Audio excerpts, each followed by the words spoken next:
ऊंचे ऊंचे पहाड़ों के बीच बादलों की चादर ओढ़े एक छोटा सा गांव था, शांत लेकिन रहस्यमयी। वहीं रहता था एक नन्हा लड़का अर्जुन। उसका घर पहाड़ की ढलान पर एक छोटी सी झोपड़ी में था, जहां वो अपनी दादी के साथ रहता था। उसकी आंखों में हमेशा कुछ सवाल तैरते रहते। क्यों मैं अकेला हूं?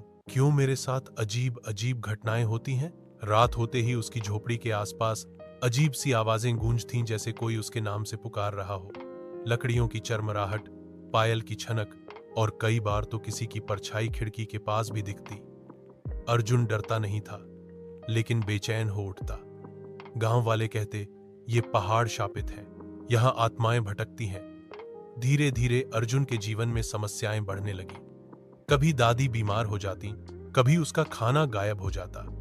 एक रात तो उसे अपने बिस्तर के पास राख में लिखे ये शब्द दिखे, तू अकेला नहीं है। डर, दुख और थकान से अर्जुन की आंखें भर आईं।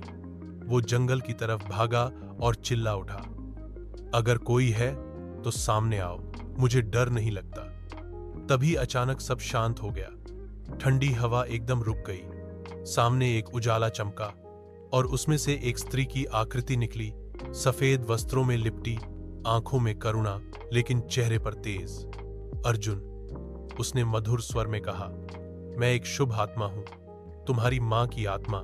मैं हमेशा तुम्हारी रक्षा कर रही थी, लेकिन अब समय आ गया है, तुम्हें खुद पर भरोसा करना होगा।